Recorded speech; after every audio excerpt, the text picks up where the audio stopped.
Morning. It's Xiaoyu. So I really appreciate you all put on your galoshes today and trooped on into the Woodrow Wilson Center on a Friday. I fancy almost everyone knows who I am, but it's always cordial to say who you are. My name is Jennifer Turner. I've been the director for the China Environment Forum here for 10 years. Quite exciting. I didn't even have like a big party, but I don't know. We'll figure it out at some point. Those of you in the know that the China Environment Forum, we bring together government, NGO, business, and researchers from all over the world to not just talk about energy and environmental issues in China, but also to try to do some serious matchmaking and find out, who's doing what's working. And today our theme is what's working on energy efficiency. Clearly in the run-up to Copenhagen that people are talking about, what's the silver bullet? How do we lower greenhouse gas emissions? Well, there is no silver bullet, obviously. A lot of good technologies. 2 weeks ago we had a meeting. We talked a lot about Tom Friedman's Sputnik article had been shot into the atmosphere about how the U.S. is behind and they've got the technology. But I think that besides just that energy efficiency does involve technologies as well, but it's also good policies and good programs, and it's not always that easy. It sounds nice and easy, but it's not. And you need to have really smart people to be doing pilot projects in the field and learn how to translate what energy, what emissions you've lowered into, real greenhouse gas reductions. So we got smart people here today who will kind of help us in talking about this translation from idea to pilot programs to policy. We're going to start off with Lynn Price, who's a staff scientist at Lawrence Berkeley National Lab. Sorry, we had to drag you out of California to our nice little rainy day here. But it rains in San Francisco occasionally. Oh, good. I feel much better now. She's an expert on energy efficiency, and she's been doing work in China since 1999 on benchmarking, modeling, and measuring energy efficiency savings programs for the industrial sector. And a lot of the people here in the Mafia do know that industrial sector produces about 70% of China's CO2 emissions. I'm not looking to make sure I'm got my factoids correct here. So that's where, it's not necessarily low-hanging fruit, but it's where you really need to focus your attention in China. So she's going to be telling us about what she's doing there in China and upcoming projects as well, I suppose. And Barbara Finamore, my buddy. I mean, I have aspiring buddies here too, my new folks. But Barbara and we've been hanging out together a long time. She's a senior attorney and China program director for the Natural Resources Defense Council. And she's been working in China for 20 years. I've known her for 10. And so you start off, she was kind of like this one-woman show initially doing energy work in China. And now NRDC has an office of about 25 people. I shook all of their hands in September. Huge stack of cards. It's very exciting that, NRDC started off doing energy work. Barbara started off there, but now they've really expanded their work, and it's very exciting. And public participation, open information, and in fact, next month to do advertising for what's coming down the pike, because on November 18th, some of her colleagues are going to be bringing a diverse group of Chinese of researchers and lawyers that have been looking at how to do better governance work around heavy metal pollution. I'm not talking rock band, okay? That's bad too, but this is a different type of heavy metal. And so that's going to be exciting as well. So I hope that those of you will come knocking down our doors to hear that meeting. Now Barbara is the energy guru, I think, though, for NRDC, and she's been, over the years, trying to use the scientific data produced by people like Lynn and develop them into pilot programs on the ground, demand-side management, efficiency programs, building efficiency pilot projects, and more. And then, China is actually become kind of a laboratory, I think, for a lot of these kinds of pilot projects. And, moving a lot faster, a lot of experimentation. So that offers a lot of opportunity for people like, way there at the end there, David Doniger. Now, he's the Climate Center Policy Director for NRDC. And I love this. See, Barbara wrote your little bio thing for me initially. That he is, I've never had anyone say this, but he is a fixture in the environmental advocacy world. And I was like, a chandelier, which came into my mind. But so no, he began at NRDC in 1978. And for initially for 14 years, he worked on their air work and helped pass the 1990 Clean Air Act amendments. Gold star for that, man. And 1987 Montreal Protocol. And then he went and worked for the Clinton administration and did other various things, I believe. And then he came back in 2001, working again for NRDC. Now his work is to try to translate, again, that translation theme is coming back again. That's why it's in the title. To try to translate the science and the results of pilot programs that Barbara has been doing and others, I'm sure, around the world on energy efficiency to kind of help shape U.S. climate policy and international agreements, like the Copenhagen thing happening in a couple months, right? All right. I am now officially going to stop talking because you came to hear them, and in my rambling, a few people who got probably stuck in Metro have wandered in as well. But again, I want to thank all of you for coming. And Lynn, are you ready to take this crowd on? Ready to go. They look pretty sedated, so we're going to have to excite them a little bit here. Wake you up, yeah. We will. Thank you. Okay, thank you very much, Jennifer, for the nice introduction. It's great to be back in Washington.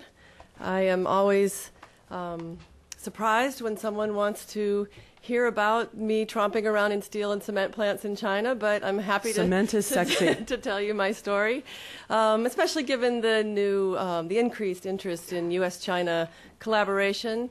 Hopefully I can pull together some lessons learned that can help with all of our new efforts going forward. I work in Lawrence Berkeley National Laboratory's China Energy Group. That group was started in 1988 by Mark Levine, someone many of you know.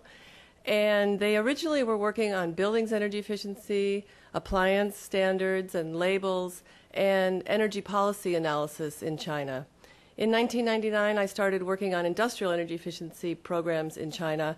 And so I'll try to describe what I've done over the past 10 years in the next 20 minutes or so. 10 years as well. This is yes, good. Yes, yes, yes. Oh, yeah. Does the mic? Oh, I'm blocking. Okay, I'm bad. So I will start with an overview of industrial energy in China, energy use, try to give you the big picture. Then I'll talk about two areas where I've done work in China, policy analysis work or development work, and technical assistance work, and then try to wrap it up with some lessons learned. So this first slide just underscores what Jennifer already mentioned.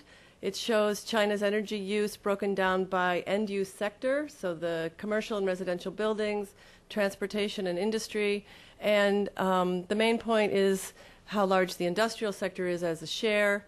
Based on official statistics, it's 70% of China's energy use in 2007. And of that 70%, 78%, nearly 80% is heavy industry.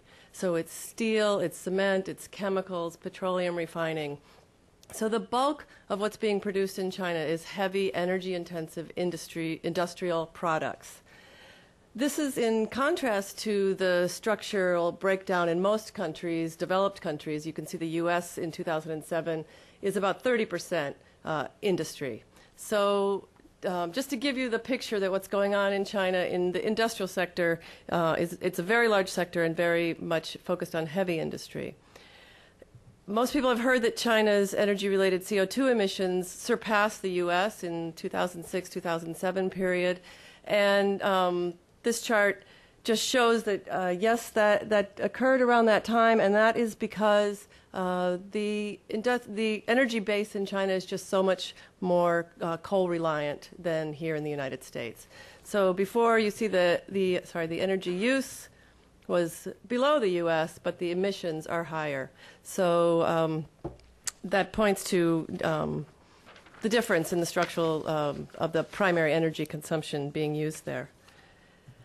China from 1980 to 2002 had a very remarkable occurrence of reducing their energy use per unit of GDP by, on average, 5% per year. And in the 1980s, there were very effective energy saving programs that were implemented in China.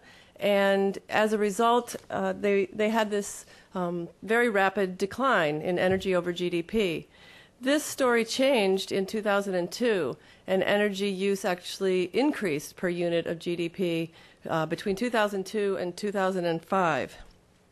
Now, there's a lot of reasons for this change, and some of them are that the programs that were implemented in the 1980s were slowly dismantled throughout the 1990s. So a lot of the energy conservation centers and ministries that were working on energy conservation were either demoted or they didn't have as much funding. And also, there's a rapid urbanization occurring in China. People were moving into the cities during this time. That led to rapid increase in industrial commodity production. And as we all know, in 2001, China joined the WTO. And so there was kind of a convergence of things that were happening that forced this energy to increase faster than GDP. This just shows the urbanization part of that story. You can see around the late 1990s, the growth in migration into the urban areas, and this is going to continue. You can see 375 million new urban residents are expected between 2007 and 2025. That's a lot of new cities in China. And these cities require cement and steel and aluminum and copper and glass and all these heavy industrial products. So this ratio of heavy industry as a share in China will continue. These graphs just show how this production of steel and cement really boomed around 2002 in China, just underscoring the reasons for this growth in energy over GDP. The Chinese government got quite concerned about this, and in 2005 adopted an energy intensity reduction target. Within the 11th five-year plan, they set out a target of 20% savings between 2006 and 2010 in the energy over GDP indicator. They assigned these targets to all the provinces, and the provinces further assigned them to local jurisdictions, and they set up a structure of how to enforce this energy saving target through this 11th five-year plan. So our lab has been helping in China, helping to implement some programs in support of this 20% target, and as well as other programs. And I thought I would give you an idea of our approach, how we work in China. First, we tend, or we prefer to work with high caliber groups in China. We always have a partner in country that we pair with in order to be sure that we can kind of truth test what we're doing and have Chinese input. We often convene a group of experts among Chinese experts to discuss the issues from China's point of view. We do our own research so that when we go into these situations, we know what we're talking about. We have some insights on the trends in technology or data related to whatever issue we're approaching. We look around the world and identify international best practices so that we can distill that information and bring it with us in terms of lessons learned, as offering kind of like a menu of possible options that could be adapted for China. We spend a lot of time working to communicate with our partners there. We spend as much time as we can on the ground in China. I'm about to go for a month. My colleague Joe Nan was there all summer. I was there 2 months in the spring. We also bring a lot of Chinese researchers to LBL. We have right now 5 visitors, 2 from Tsinghua University, 1 from Energy Research Institute, 1 from Shandong University, and 1 from Hong Kong Polytechnic. So we do a lot of this kind of exchange and working together with the people in China. We tend to focus on policies and programs to get the largest impact possible for the type of work that we're doing. But we do develop some tools, and we do training and train the trainers in these types of outreach activities. Sometimes we start with a smaller pilot project that is then ramped up after lessons are learned. And we are always willing to have things changed to, quote, fit the Chinese conditions. If you come there and you have the answer and you want it to be adopted, you'll be disappointed. So you have to be flexible.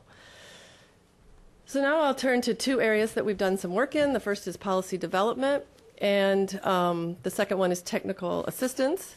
For policy development in 1999, I started working on a project funded by the Energy Foundation, looking at what could China do to improve industrial energy efficiency. We teamed with the China Energy Conservation Association, and we convened experts from the Energy Research Institute, Tsinghua University, other research institutions, and undertook industrial policy work, research, and put together a workshop, brought experts in from around the world to expose the Chinese to what was going on in other countries in terms of industrial energy efficiency programs and policies. The Chinese were interested in a program that was going on in many European countries called voluntary or negotiated agreements, and so they chose that to focus on, and the government set up a pilot program in Shandong province with 2 steel mills to test out this policy. We took some members from the steel mills, from the Shandong government, from the China Energy Conservation Association, and others to the UK and the Netherlands. We met with the steel mills there. We met with the associations there, with the government there, to understand just how this type of policy or program worked. We also, at the lab, we developed a benchmarking tool for the steel industry and trained the China Energy Conservation Association in using this tool so that they could figure out how much energy efficiency potential the steel mills had in order to set a target. The way a negotiated agreement works is you set kind of a long-term target. It's usually 5 or 10 years out, and you commit to it, and the government commits to helping you achieve it. And so this tool was used to figure out what was achievable in the plants. In the case of this pilot, it went from 2003 to 2005. It was just a truncated program. So they set their targets for 2005. And the agreements were signed in 2003. The steel mills committed to certain aspects of the program. The government committed to support the steel mills in achieving the targets. And they monitored 13 performance indicators over this 2-year period, came up with some energy efficiency measures that they implemented. They put in a strong energy management program. And in general, the pilot was considered a success and a model for a larger national program. This larger national program is called the Top 1,000 Energy Consuming Enterprises Program. It covers, it sets up energy-saving agreements with the 1,000 largest enterprises in China. And these enterprises represent 45% of the energy consumption of the industrial sector and about 1/3 of China's total energy use. So these are big, heavy industrial users, energy users. Just like in the pilot, the enterprises undertook some commitments. It's a 5-year target now. Their targets are set for 2010. And the provincial authorities also had some commitments to help the enterprises reach their targets. This graph on the left shows again the breakdown that I showed in the beginning, and the middle bar is the breakdown of heavy industry within the industrial sector. And on the far right shows the extent of coverage of the Top 1,000 program. The dark section of that is the reported energy use in final energy or site energy terms, and if you include the energy used to generate and transmit and distribute electricity, you can add that shaded bar. So they really are a large percentage of the total industrial energy consumption in China. The total goal for this program is to save 100 million tons of coal equivalent. That's equal to about 3 quads. And that's a goal for 2010 for all 1,000 plants. They have their individual goals within their contracts. Our technical assistance work has been in support of this Top 1,000 program. Again, we've collaborated with institutes in China, as I mentioned, a number of the different industrial organizations and associations. We developed some guidebooks to put out information about what are energy efficiency and greenhouse gas mitigation technologies and practices for different industries. And this grew out of work we were doing for the U.S. EPA here in the U.S. For the Energy Star for Industry program. So we adapted those guidebooks and the research we had already done here in the U.S. We did a report on international best practice and energy consumption for the key industrial sectors. We looked at policies. We did some work on benchmarking. And we developed a benchmarking and energy saving tool for the cement industry, similar to the one we did for the steel industry earlier. And we've been doing some training in that tool. The benchmarking and energy saving tool, which we call BEST, was developed with the Energy Research Institute, China Building Materials Academy, China Cement Association, and others. Funding came from the US EPA, also from Energy Foundation, Dow Chemical. Many different organizations have kind of co-funded the development of this tool. What it does is it takes information on a cement plant and benchmarks that plant to a hypothetical plant that is identical to the current plant but uses best practice technology instead of the technology being used at the plant, and shows the plant where the gaps are in its energy efficiency and its energy use. And then it provides a menu of about 50 different energy efficiency technologies that the plant can select from in order to set like a long-term plan and target. Provides information on the cost of these technologies, their energy savings, their CO2 emissions reductions, etc. We beta tested this tool with 2 cement plants in April of 2008. It's up on our website now. And we've done a lot of hands-on training throughout China, 4 different provinces, trained about 300 cement plant engineers and representing about 200 cement facilities. We've also used this tool to do a World Bank-funded analysis of 16 cement plants in Shandong province. And these are relatively modern plants. Most of them were built after 2000. They are all new suspension preheater, precalciner kilns, or kind of the modern technology. And using the tool, we were able to compare these plants to Chinese best practice and found a gap of 12% technical potential. And we compared them to international best practice and found a gap of double that, 24%. So it shows there's still, there's kind of always something available, some potential to be tapped. We're currently using the tool as part of an Asia-Pacific partnership project funded by U.S. State Department, where we're working with 42 of China's large cement plants. We've teamed up with WRI and also with an energy expert from the Department of Energy, and we go as a team, and they do a heat balance of their kiln. They go through our best cement tool, and then they do the WRI greenhouse gas protocol tool for the cement industry. And we trained the trainers for this in July, and I'm heading to China on Sunday. We're going to go into 3 cement plants, this large group of us, with the Chinese trainers, and go through the tools at each cement plant, leave the plants with a plan for what they can do to improve their energy efficiency. Our trainers will then go to the 39 remaining plants, and we'll review those results as a desktop review.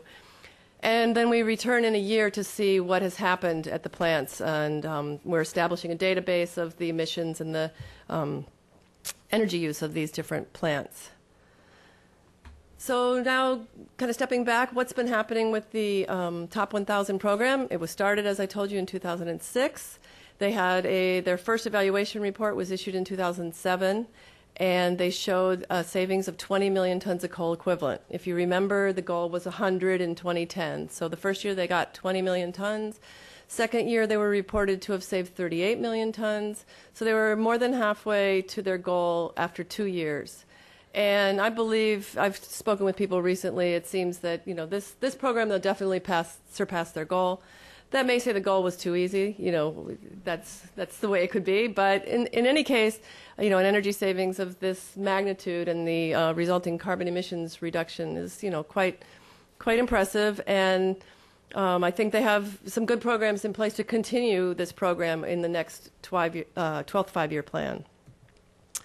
And from the big picture point of view, as you remember, there was this 5% annual decline between 1980 and 2002, which was reversed, as I showed you earlier. And since the announcement of the 20% target, China has slowly been making progress to get back to closer to the 5% per year that was really their historical rate of decline. I just finished a draft version of a paper with Stephanie Oshita, a professor at University of San Francisco, that I've submitted for the China Environment Series. We'll keep it. Yeah, the next book. And based on our work at LBL, plus some work and research that Stephanie has done, we came up with a few lessons learned in terms of working with China. We think that it's important that cooperation is always a two-way exchange.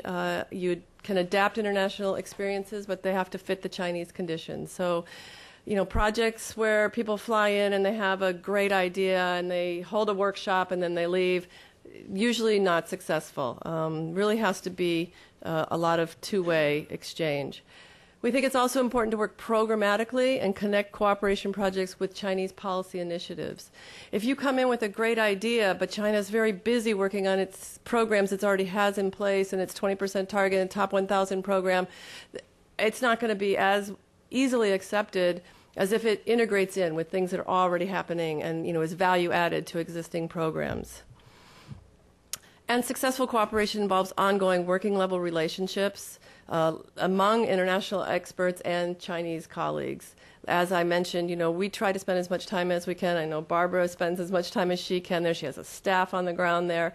And this is very important in terms of, getting a true picture and really understanding what's happening in China and getting good advice from your colleagues, getting to know them so that, they can really guide you well. And local level initiatives are as important as national level initiatives. Most of the work gets done at the provincial level, and you can get the guidance and the signals from above, but it is really important to get out to the provinces and do that kind of work. I would like to thank Jennifer and everyone here for coming, and also acknowledge all the funders we have for the work we've been doing in China. And I wanted to put up a couple websites for you. We have a energy group website with lots of publications and information. We also produce an energy data book. We've gathered all the energy-related data that's in many different statistical abstracts and different documents in China into one data book. So you can go there and order a copy. And we are about to put up on our website a China Energy Primer. It should be there by the end of the month. And it's kind of A to Z on everything you'd want to know about China's energy production, consumption, energy prices, etc. So thank you very much. Thank you.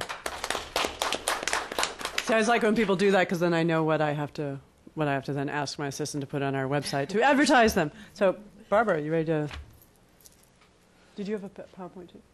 Okay, it's on here. Good. Can someone help me find it? I don't know when you'd want to do this, but I have one too. And here's his stick.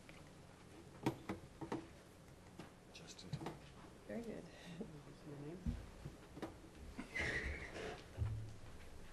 Did you know what the PowerPoints are? Was it on the screen? Was it put up on the screen? PowerPoint? Oh, for the stick. Is it on the stick? Yeah. Oh. I don't know. This one? Ah. Is this Davidson? No, we need. Came from Oh, Okay.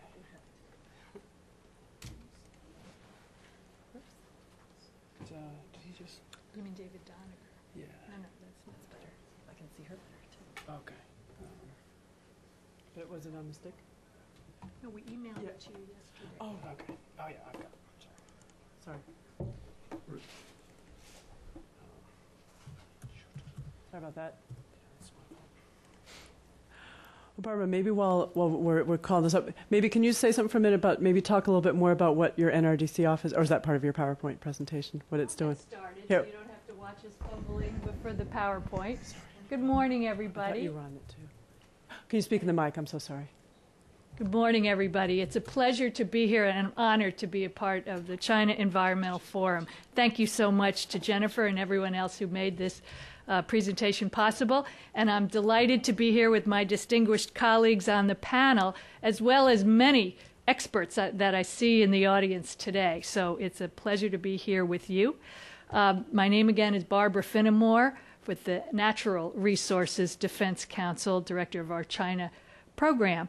And the goal of this presentation today, at least from my perspective, is to link the work that LBNL and NRDC and many others have been doing in China on energy efficiency for many years to the climate work that's going on around the world, both with the U.S. climate legislation and also the international climate negotiations. When we, NRDC, started in China about 15 years ago, our focus really was climate. We could see at that time that China was going to be a major contributor to global carbon emissions, but we couldn't talk about climate then, because it wasn't as important of an issue to China as its many other severe environmental problems. They didn't feel that China's contributions were significant, and they really weren't at that time, and particularly if you look at it from a per capita perspective or a historical perspective. And so what we did was focus on the building blocks of whatever climate agreement China would ultimately agree to, thinking far ahead, which were primarily energy efficiency, advanced energy technologies, green buildings, and so forth. And it's certainly come to pass these days that that focus is extremely important, as you've heard from Lynn and you'll hear from David, because we see three reasons why it's important. First of all, as you know, the climate legislation debates that are going on raise China almost every day. China isn't doing anything on climate, which rapidly shifts into China's doing more than we are on renewable energy and clean tech, and they're going to, eat our lunch if we don't move quickly enough. Then to the third, more recent argument, which is whatever agreement China reaches, how do we know it's real? How do we know China is going to be able to monitor and report and verify its compliance with whatever climate commitments it makes? All of the work that we're doing is designed to help address all of those three issues. And of course, the third area is the international climate negotiations. I mentioned here that we had developed the first clean energy and green building programs in China by an international environmental NGO. And that's an important phrase because there were other programs in place by governments, by international organizations, and by LBNL. But I wanted to highlight the differences here because they dovetail together very nicely. Lynn's given you a very good example of what it takes to run an effective energy efficiency program in China. But although she mentioned CO2 almost in passing, all the reductions that are coming to pass with her and others' efforts, she doesn't highlight the climate issues here. And she's also very, very modest. I don't know if many of you know that Lynn was part of the team that at LBNL that's received the Nobel Prize for as part of the IPCC. So she's clearly a climate expert as well as an energy expert, but is always, as I understand it, and correct me if I'm wrong, Lynn, more reluctant to enter the climate policy arena. But it, in fact, as you can see, has tremendous implications for climate CO2 emissions reductions in China, even if you don't call it that. But NRDC is an advocacy organization. So our focus in the U.S. for many, many years has been to help develop the best practices and policies, most specifically, market transformation mechanisms, financial incentives that help energy efficiency to take its rightful place as the cheapest, cleanest, and fastest source of power. It's an energy resource, and also the fastest, cheapest, cleanest source of CO2 emission reduction. So what we've been able to do is to work in much the same way as Lynn does in the pilot project level, because that's where the rubber meets the road. That's where you need to make a difference if you're really going to achieve whatever climate agreements China makes. But we also help to translate them into national policy in both China and the U.S. and to international policy. John Holdren is the current science advisor to the Obama administration. He did a very interesting paper recently, or not so recently, where he looked at every source of energy and looked at the major barriers to widespread implementation of that clean energy resource. He looked at all kinds of renewable energy, but also energy efficiency as a resource. And it ranged from everything from wind power has limitations of visual pollution, concerns by people about that, need for land resources, and so forth. For energy efficiency, he named 2 barriers. One is lack of information. A lot of the work that Lynn is doing, that we do, is designed to develop information sources for factories and building owners and developers who want to become more energy efficient. The other one is lack of capital. That's what the work we're doing on energy efficiency is focused on. Getting over the major market barrier to widespread investment in energy efficiency. So I'll talk about that in a minute. I'll also talk about environmental law and governance, which we instituted a couple of years ago, actually it's 5 years now, in order to help strengthen the rule of law in China to address the question of how is China going to monitor, report, and verify its CO2 emissions. Because without a strong enforcement system of the policies and programs it already has in place, it's going to be a problem. I also have a very strong responsible sourcing program in China that does a lot of work at the factory level on the textile sector. I'm not going to talk about that today, but you'll be able to find all that information and more on our China portion of the NRDC website, which is going to be launched in just a few days at last, I'm told. So please look at that, and I'm sure Jennifer will hand that site back to you. Okay, demand-side management, very quickly, is designed to open up large-scale financing for investors, for companies, for factories who want to do the right thing, whether it's under a voluntary agreement that Lynn described or under a contract with the government if you're one of the top 1,000 facilities. This is always the problem because energy efficiency costs more up front, though it often pays for itself and often very rapidly pays for itself. In the U.S., what we have found, and we're developing this on a state-by-state basis, is that if you use a portion of the money that's collected by utilities to help customers invest in energy-saving technologies rather than use it to purchase power, it's going to be a quarter to a third of the cost to save a kilowatt hour than to produce it. So this is designed to enable China to capture its full energy efficiency potential because voluntary agreements are good if they're voluntary. China also has the ability to pretty much force companies that are state-owned to take action. But there's a lot of other low-hanging fruit, particularly in the building sector, where despite very strong building codes that we helped to develop, China is not implementing those building codes to the full extent.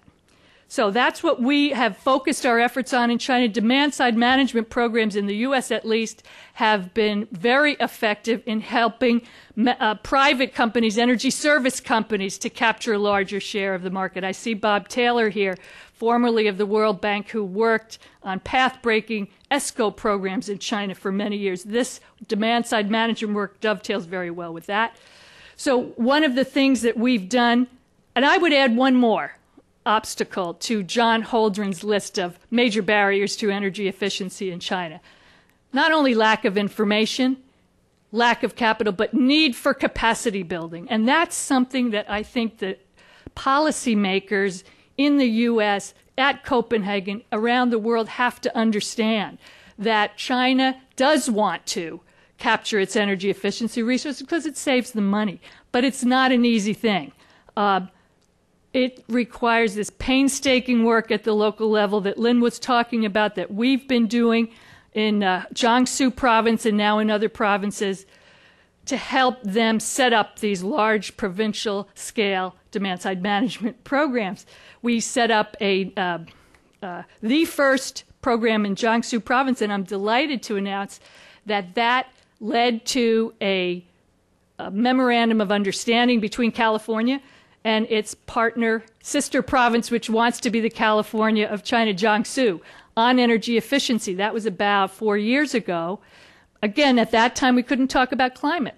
But just last week, at the Governor's Global Climate Summit in Los Angeles, Governor Schwarzenegger signed another version of a MOU with its sister province, which for the first time in China. It's a first subnational agreement that mentions climate change. And our work for about 10 years in Jiangsu to promote energy efficiency was the basis for this program, but it's calling for direct cooperation between California and Jiangsu on monitoring CO2 emissions and energy emissions, on working together to help Jiangsu reduce its greenhouse gas emissions. So here's an area where we've made that leap from energy efficiency to climate because the link could not be more clear.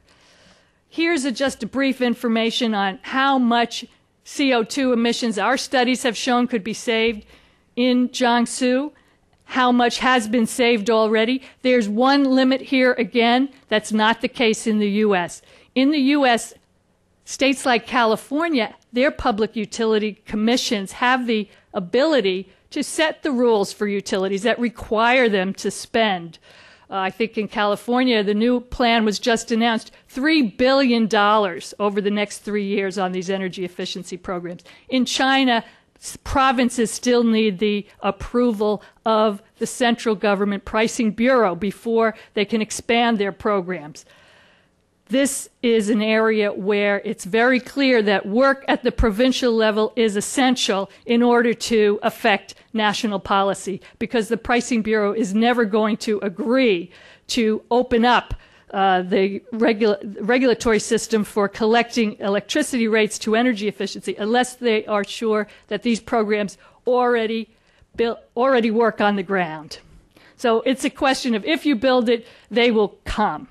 Or, as I heard Tom Friedman say in LA last week, a lot of people use the phrase, if there's a will, there's a way. But in China, it's often the opposite. If there's a way, there's a will. So that's what we're doing here, and we're scaling up to several other provinces. On green buildings, as I mentioned briefly, if you look at Lynn's slides earlier, what I'm saying here is totally consistent.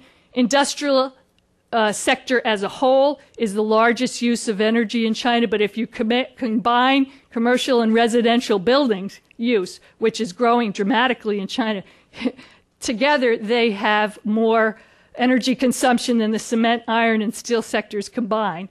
Of course, a lot of that cement, iron, and steel is used to build the buildings, which China is the largest building construction site in the world. Energy efficient. We just came up with a joint report with the Boston Consulting Group. The English version just came out a couple of days ago. I'd be happy to pass that along to Jennifer to share with you. But our studies with Boston Consulting Group show that energy efficiency in buildings could save 170 billion kilowatt hours and reduce CO2 emissions by 170 million tons just by complying with the existing building codes and standards that are already in place and not considering the growing use of electricity within those buildings for appliances and electronics. Here's just a very remarkable slide, and it's a conservative one. If you assume only that 5% of existing buildings and 60% of new buildings achieve compliance with China's building codes by 2015, here's what you get. And that's, again, only the low-hanging fruit, only the tip of the iceberg of what can be achieved through building energy efficiency in China. Just for example, I don't know which one of these comparisons would strike you as the most effective, but shutting down current world steel production for 5 weeks, turning off all the lights in the United States for a month, halting all air traffic globally for 4 months. This is just a beginning of what's available. But once again, the rubber meets the road in the implementation at the local level. Our study shows a whole variety of estimates of how many buildings in China currently meet the existing standards, which only apply, by the way, to new buildings, not to existing buildings. And I think some of the official statistics say 97%, but I suspect that's in the major urban areas such as Beijing and Shanghai. I think if you look across the country, you'll find much lower rates of compliance. Why is that? It's very difficult to show compliance right now with the complicated building codes. In part, there's a lack of information, there's a lack of capacity building, and there is a lack of incentives. just as I said before. So our work in China is currently focused on helping to develop new policies, new methods, new programs for improving and simplifying and streamlining the process of determining compliance with building codes, most specifically through an energy rating and labeling system that is used widely in the U.S. It looks like a thermometer. It uses simplified building code enforcement software that compares a building to certain reference buildings and gives it a one-number rating system. If it's 100, it complies with whatever the local building standard is. If it is higher than 100, it is not complying and is therefore subject to the very stringent fines and other penalties that the Ministry of Housing and Urban Rural Development enacted last year. If the number rating is lower than 100, then this building is eligible for incentives. And we're hoping to convince China to develop the incentive programs for buildings that it has already done so successfully for industry. And the Ministry of Housing and Urban and Rural Development has already adopted this rating system, as you can see here. But the question now, again, is implementation. So we're working with the Energy Foundation, with the Shanghai and other cities to help put these policies into practice. We also have worked on a lot of demonstration buildings. Again, build it and they will come. The first LEED rated building in China was ours. It was so comfortable and easy to work in that the Ministry of Science and Technology was using it as their headquarters for a couple of years while their own building was being renovated. And when they moved in, there was one vice minister who didn't want to leave because he liked the warm showers or whatever. Look at the dramatic increase in energy efficiency and in water efficiency at this building. This has become a template for government buildings in China.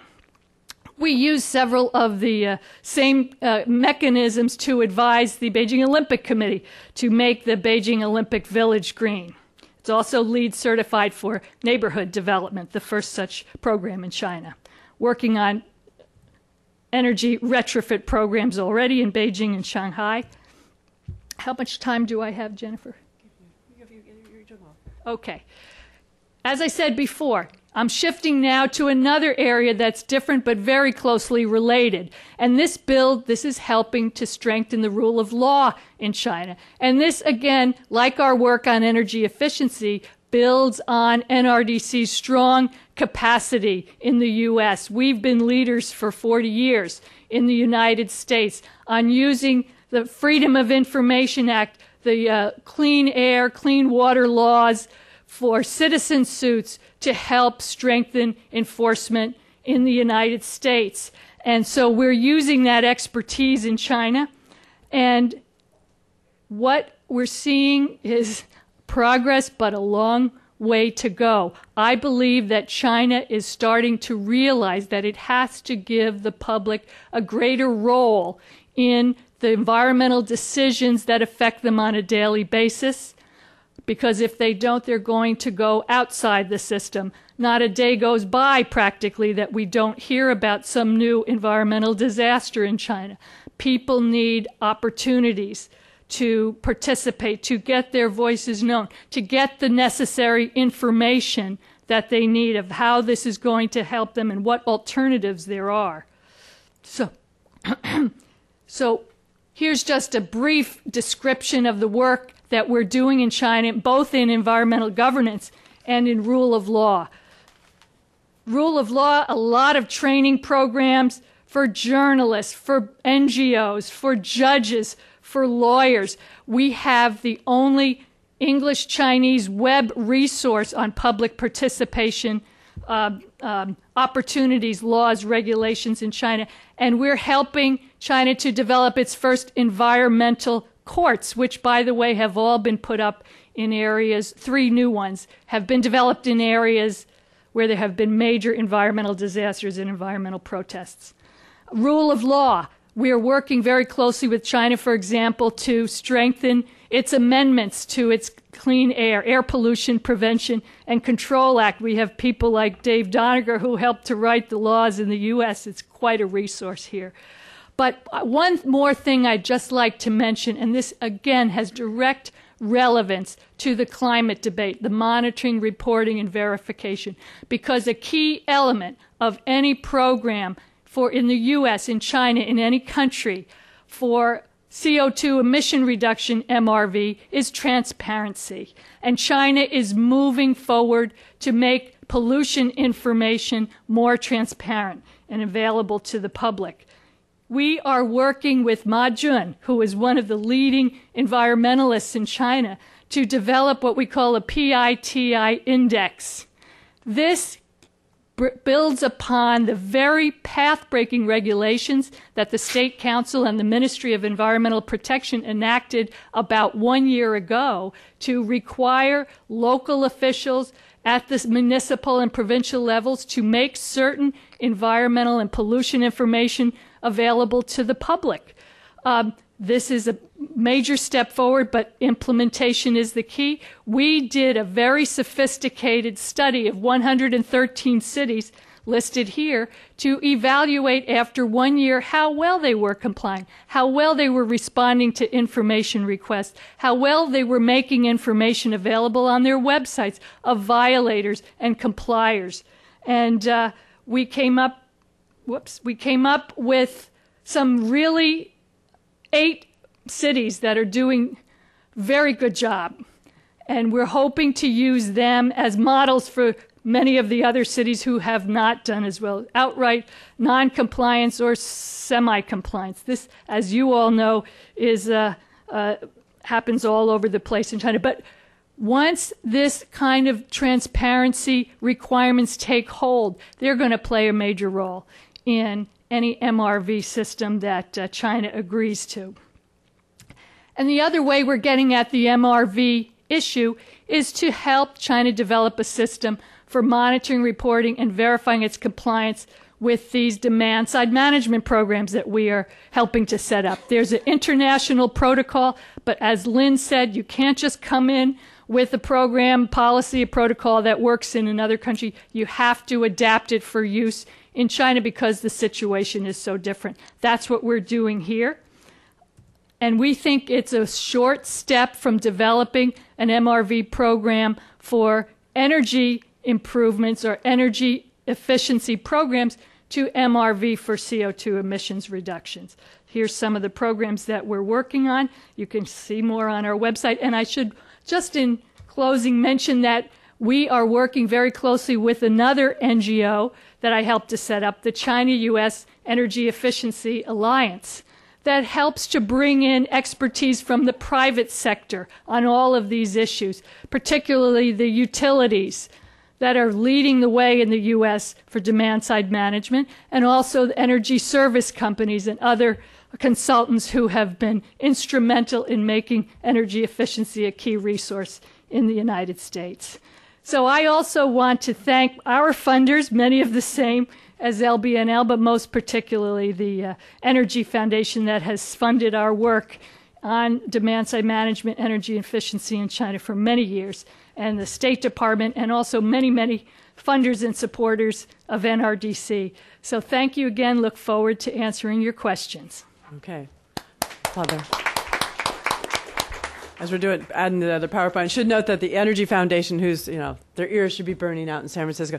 I actually just got in the mail yesterday their annual report, and usually annual reports are kind of like snoozeville or recycling bin stuff. No.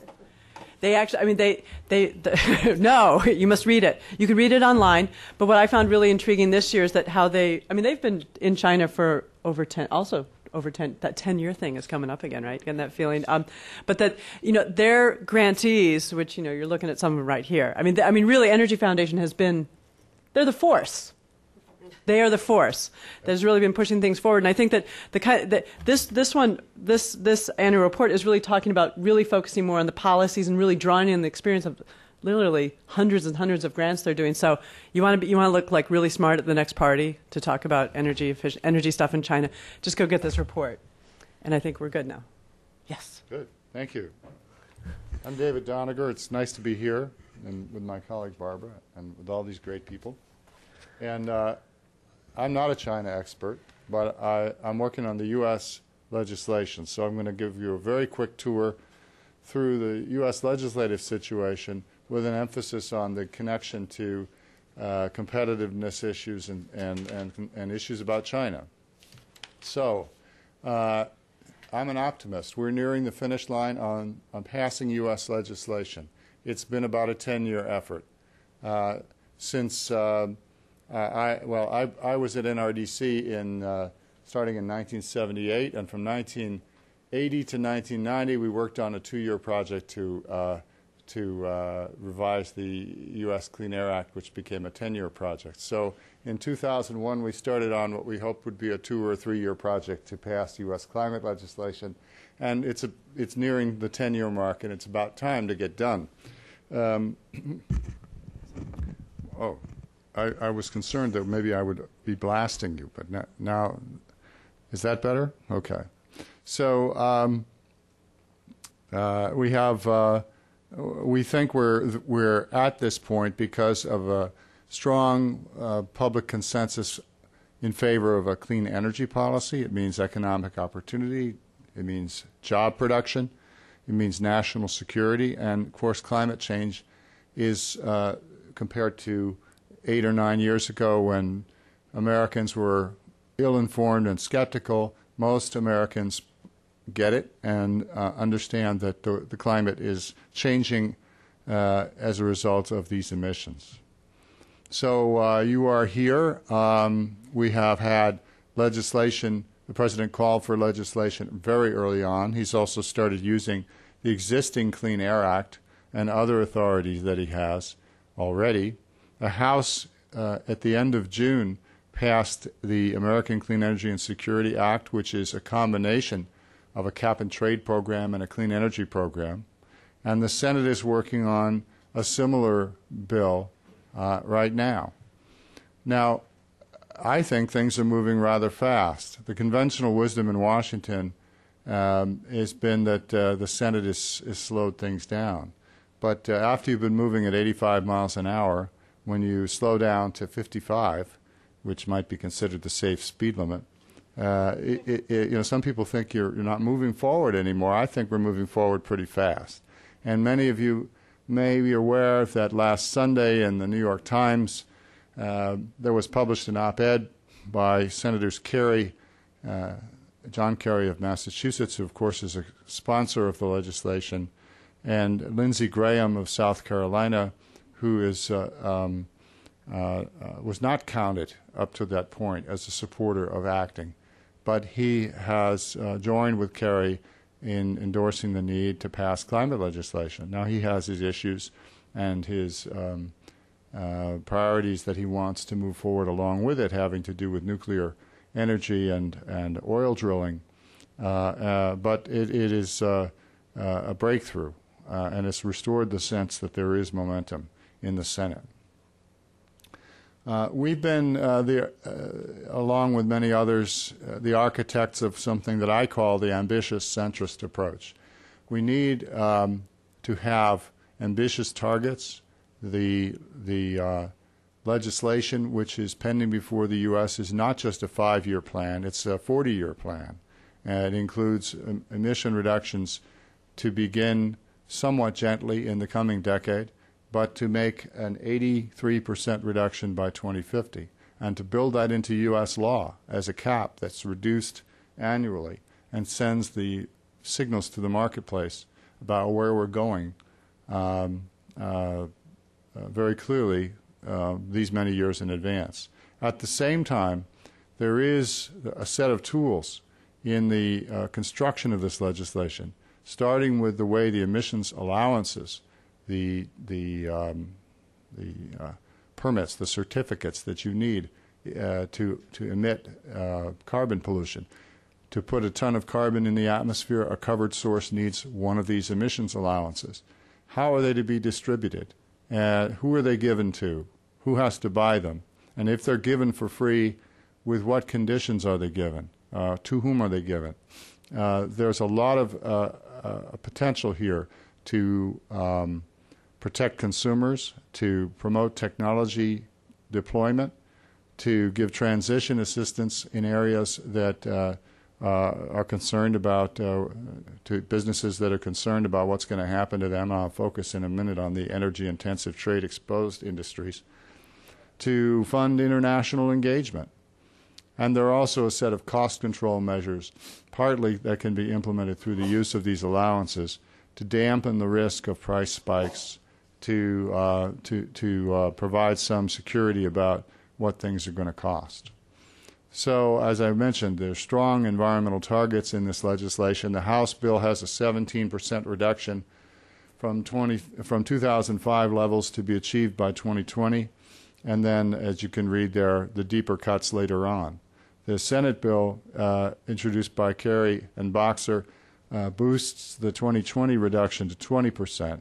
If you look at, if you read the tea leaves, the numbers are going to come out somewhere in this range. President Obama announced early in the year and during his campaign support for a 14% reduction by 2020 from the 2005 levels. So somewhere in that range is where the U.S. short-term target is likely to end up.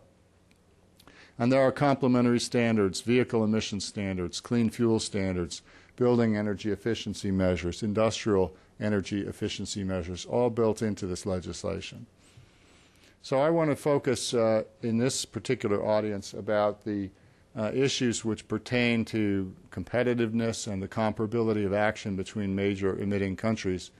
And while people talk about the group of major emitting countries, and there are only about 20 countries or groups, if you count Europe as one, which together make up more than 80% of the world's emissions. So if you could get appropriate action from these 20-odd big emitters, then you've got at least the emission side of the equation under substantial control.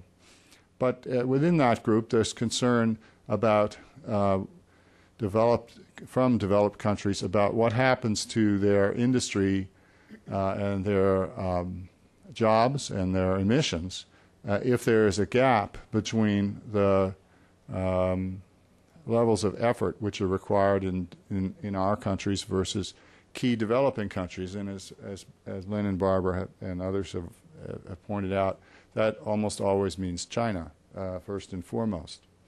The debate in the U.S. has advanced a great deal from where it was in 1997 when the Kyoto Protocol was before the Senate. There is very little support left for the notion that China or India has to do exactly the same thing that we do at the same time. There are very few people who voice that. Almost everyone will acknowledge that the circumstances are different and there's a basis for differentiation. How different or what that means is a range of views in the among U.S. political leaders, and in large part, a number of them haven't figured out what they really mean, what they really need. I think at this point in the Senate, there's a group of 10 to 20 senators who need to be convinced that A, China, India, certain other big emerging economies are actually taking actions, and that the U.S. legislation is set up in a way that American industries, which are both energy intensive, emissions intensive, and in substantial international trade, that they won't be harmed during a transitional period when we're negotiating with other countries, not just in the very short term of Copenhagen, but in the next 10 years, to achieve sort of a higher level of participation and action in those countries. So the concern is expressed about leakage. If we have requirements on American companies framed in a way that substantially raise their costs, and those companies are heavy energy users making commodities like steel or cement, aluminum, chemicals, those are some of the glass, those are some of the key categories that are mentioned. The fear is that consumers, and these would be other industries principally, the American industries that, for example, that buy steel or aluminum or glass to turn them into cars or buildings, would outsource their purchases even more than they do already to foreign suppliers who are able to undercut the prices because they don't have as much of a carbon charge built into the price of the product. I've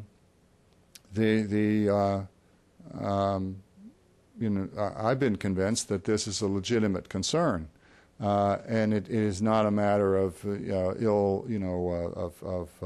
of motivations. It's a matter of just what would happen if there was a major carbon price differential between domestic and foreign sources of the same product. So two measures have been, or really three things have been, are built into the debate and into the and then into the bill. The first is a concern that, as I mentioned, that all major economies have to be doing things, and I think we are able, along with others, to make the case, because it's true, that developing countries like China, India, Brazil, South Africa, Mexico, South Korea have put in place or are in the process of putting in place really significant policies. Some of you have had the review of the Chinese policies to change their energy intensity and their carbon intensity.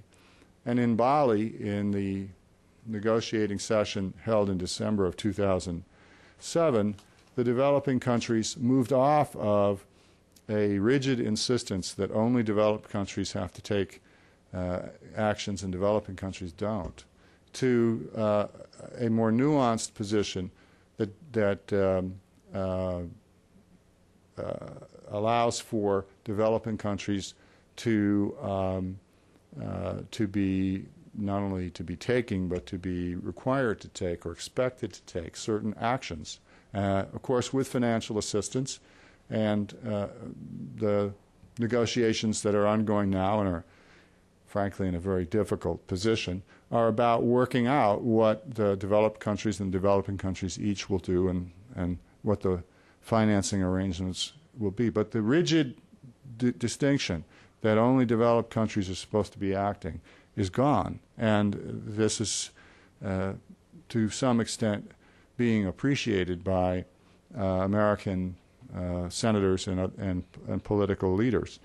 I thought it was quite interesting that when President Hu appeared at the UN and gave the speech last month in which, among other things, he promised to adopt a carbon intensity target that would diverge from business as usual by, quote, a notable margin, unquote, a number yet to be filled in or negotiated or both, that the reaction from key members of the U.S. Senate, including Graham, whom I mentioned earlier, and Evan Bayh of Indiana, was very positive. Now they have their we'll see, we need to know more kind of comments, but they reacted positively. So that's moving in the right direction, and we at NRDC want to be a resource for on-the-ground information about what's really going on in China to help inform that debate. So then let me turn to the two measures in the bill. The first is that these valuable emissions allowances, a slice of the allowance pie, somewhere around 13% in the House version of the bill, a little bit more than that, would be dedicated to a pot that would be available to energy-intensive, trade-exposed industries. Now, there is a test specified in the bill of how much energy per unit of product you have to use to be considered eligible, and how trade-exposed, what percentage of the domestic production, the domestic market is accounted for by imports of that product. And we're talking here about primary products like steel, cement, glass, chemicals, as I mentioned. These qualifying companies would receive allowances without charge on the industry average emission rate, and then in proportion to the individual company's output. So if you produced 100 units of steel, you would get the industry average emission rate times 100 units of production. And then this free allocation phases down over a long period, but it phases down and ultimately away in the mid-2030s. Companies are subject to the cap. They are required to limit their emissions, but they get at least a portion of the emissions allowances that they need for compliance from a free allocation. So they could choose to make their facilities more energy efficient and more carbon, reduce their carbon emissions, and then they would actually be receiving more allowances than they need, and they would have some benefit from selling them to others, and they could use that potential, that revenue flow to finance the energy efficiency and carbon efficiency improvements in their own production. So this and other means in the bill, we hope to incentivize improvements in the energy efficiency and reduction of emissions from the U.S. manufacturing base, which many people believe has not had the level of investment that it should have had for the last decade. So we've got an old industrial base that certainly could use this sort of revitalization. Now, there's a more controversial measure called border adjustments that is slated in the House bill to kick in 2020. And what this would, how this would work is that to the extent that a foreign producing, it's basically evaluated sector by sector and country by country, but to the extent that a foreign producing sector, a foreign country with let's say a steel production sector, has not imposed the kinds of carbon controlling measures that the president can certify as meeting certain tests. To the extent that has not happened by 2020, then a border measure would kick in, a requirement to purchase allowances at the point of importation, and the rate which would be imposed is intended to, when you take into account the free allocations, to eliminate the disparity which results for the domestic companies versus the foreign ones due to the disparity in the carbon control measures. Now, it's important to realize that, well, this is in the House bill drafted in a way that is both confusing and very subtle. At the one level, and I think of this as a big circuit board, where there's one big master switch at the top of the circuit board, which is flipped on or off. And then underneath that, there's like 192 little circuits, one for each country. It's actually more than that, one for each sector in each country. And the way the bill is written is if certain tests have not been met, well, let me say it, try to make it less complicated. The way it's written, in 2020, this kicks in and only Congress can turn it off at the level of that big switch. And Congress could turn it off if the president made findings that there's been such a lot of progress in developing, in getting international agreements, and there are certain criteria that the whole thing should not be turned on. But the Congress would have to agree to that. On the other hand, underneath the big switch, there are all these little circuit breakers for each individual country and each individual industry in that country. And the president is authorized to switch the circuits off, to turn off the border adjustment for any sector in any country where there is broadly speaking, comparable action being taken. So this measure can be seen as very aggressive, and there's been some strong pushback from some other countries, China, India, others, looking at that big circuit breaker at the top. But it can also be seen as quite fine-tuned and leaving the executive branch the authority to make fine-tuned judgments per country, per sector. There's also the way it's written, the border adjustment could be zero, even if it applies, if the free allocation has already eliminated the disparity. So it's only for topping off whatever is needed to eliminate the disparity. And then both these measures either go away, or in the case of the border adjustment may never come into effect if other countries have stepped up into appropriate comparable actions by then. These terms that I'm using, appropriate and comparable, are kind of vague. There are, I'm being vague on purpose, there are some tests which are worth reading in the House bill. The Senate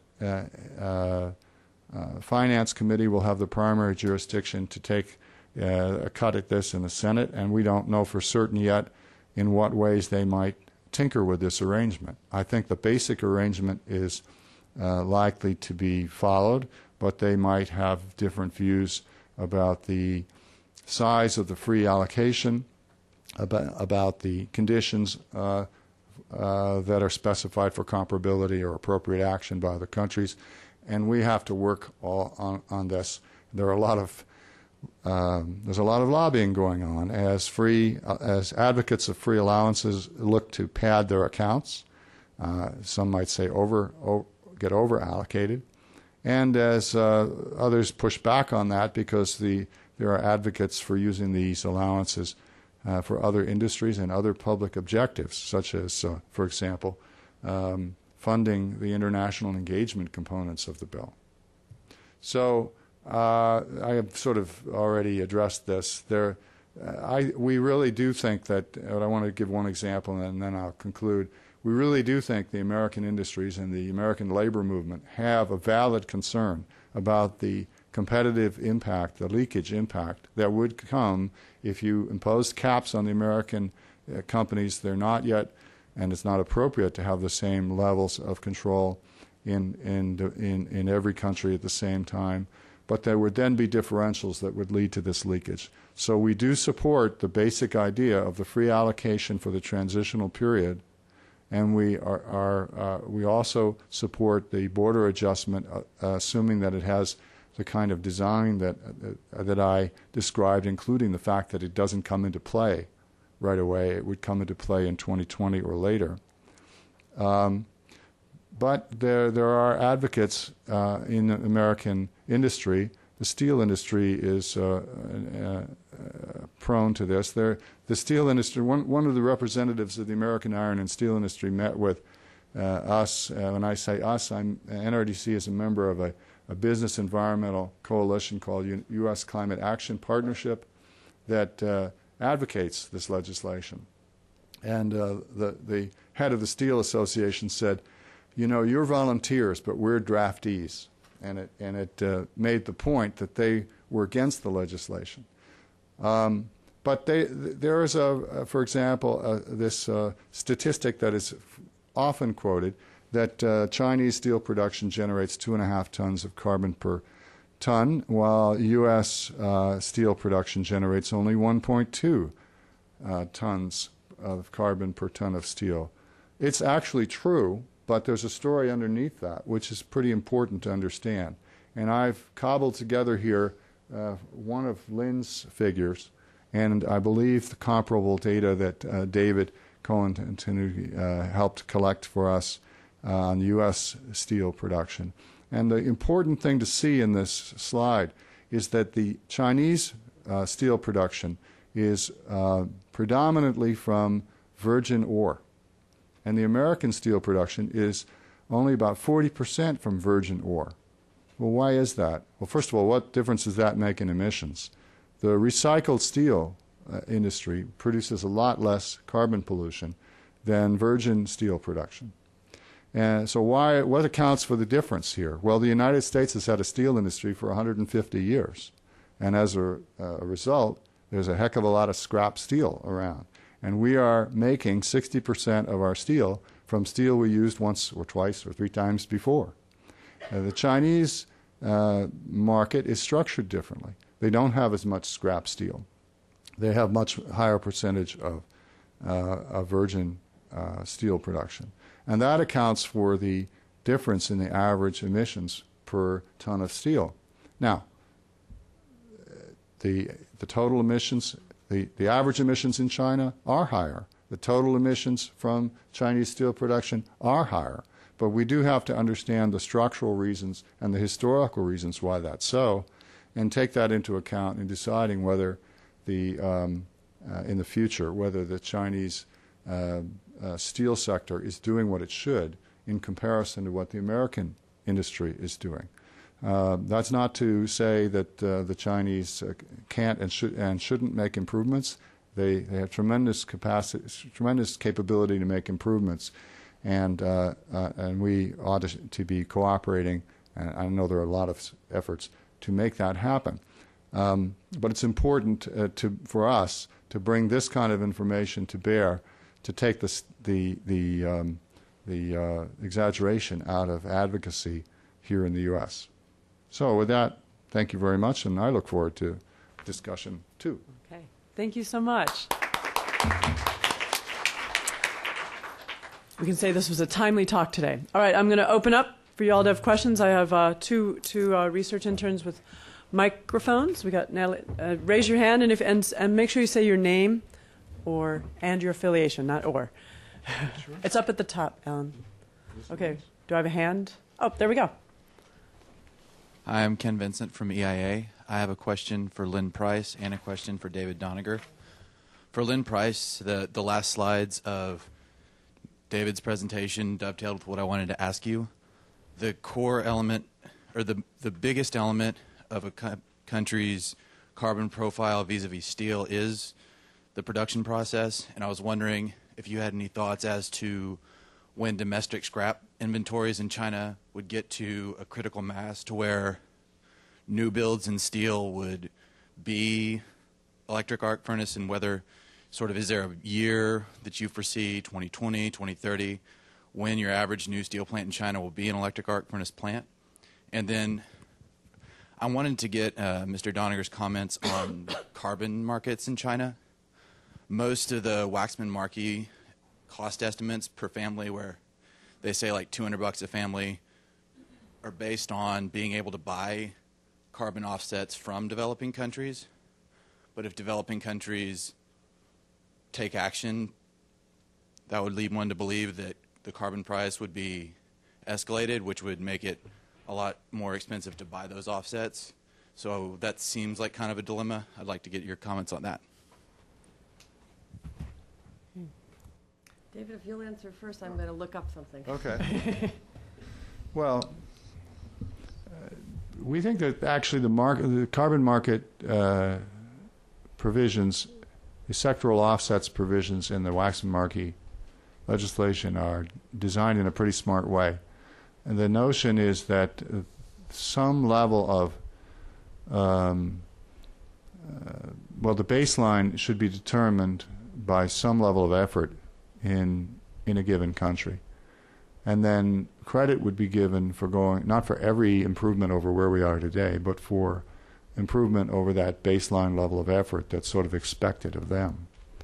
And this has to be negotiated through bilateral, in the structure of the bill, this has to be negotiated through bilateral agreements that would establish what the sort of entry conditions are for the level of effort in the other country, and then where the extra efforts would generate credits. And I think that's a sound design, because you can't solve this problem by assigning all of the improvement in other countries to be offsets for our country. And in terms of the cost estimates, I know that the official cost estimates do show a substantial cost reduction due to offsets, or put another way, a substantial cost increase if those offsets are not available. We also believe that those estimates underestimate or don't see all the potential for cheap reductions in the U.S. And so that when we put this system into operation, we're going to find, as we have with each of these cap and trade systems in the past, that the real world participants know more than the modelers do, and the reductions will be achieved at or below the predicted costs. Have you dug it out? I dug it out. Good. Yes. We just finished, or almost finished, with a report looking at China's energy use out to 2050. China just released a similar report. It's about this thick. And so I was just checking what our estimated share of electric arc furnace to basic oxygen furnace steel was out in 2050. And we have 33% electric arc furnace at that time. So we don't see that it reaches the U.S. level of, roughly 40 to 50% anytime soon. Okay, that's just, it's a scenario. But that was our business as usual case. Okay, some other questions? Okay. Yeah, Ellen? Hi, Sydney Ferguson with Lockhart Strategies. On that same question, I actually have been getting a lot of requests. We do a lot of different kinds of consulting.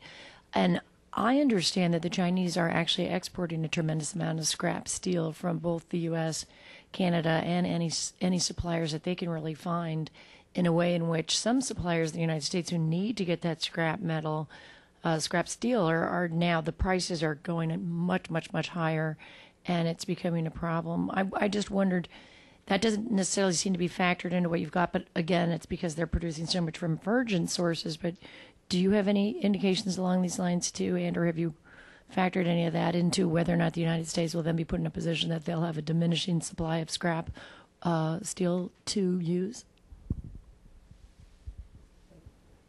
For our study and looking at Chinese demand, we assumed that they were able to find the resources they needed. I don't know if you were asking me or if you're asking David in terms of the U.S. legislation, right?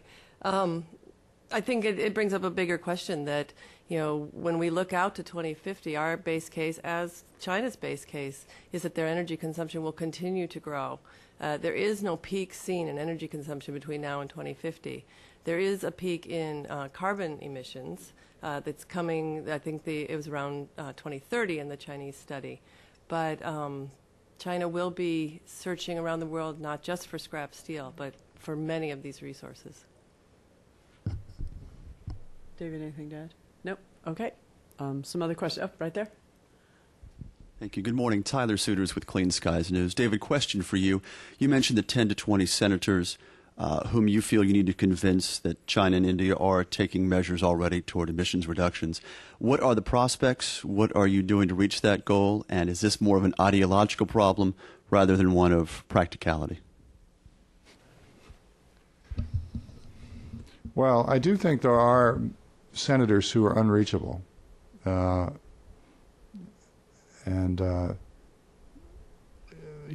We know which party most of them are in. And so some of them make ideological arguments that one can never persuade them. But there is an obvious set of manufacturing state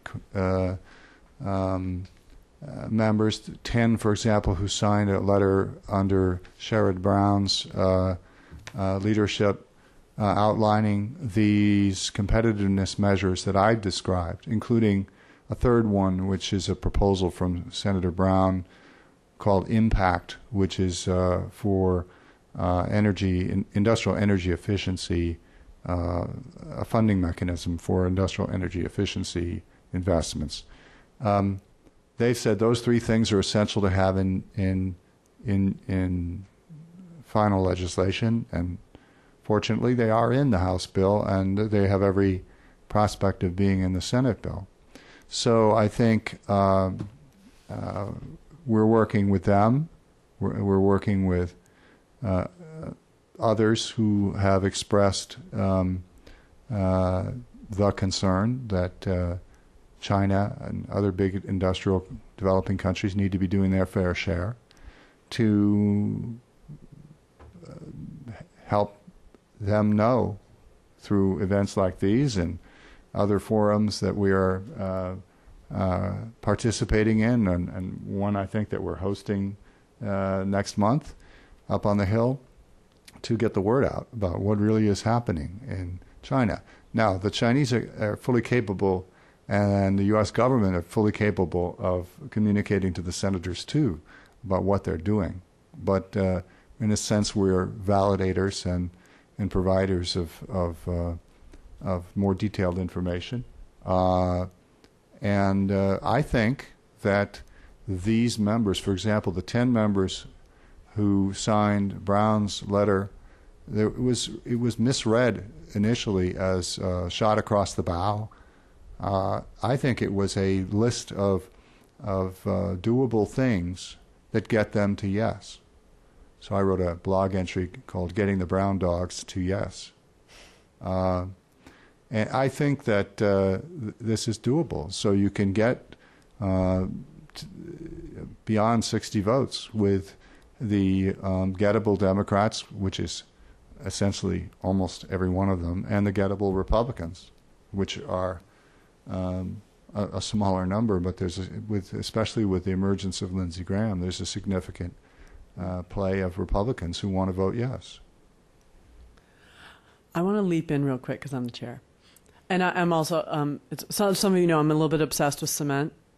I had a cement meeting about a year ago, and it made me, realizing, cement's a big deal in terms of their, and today we're talking more about the energy efficiency.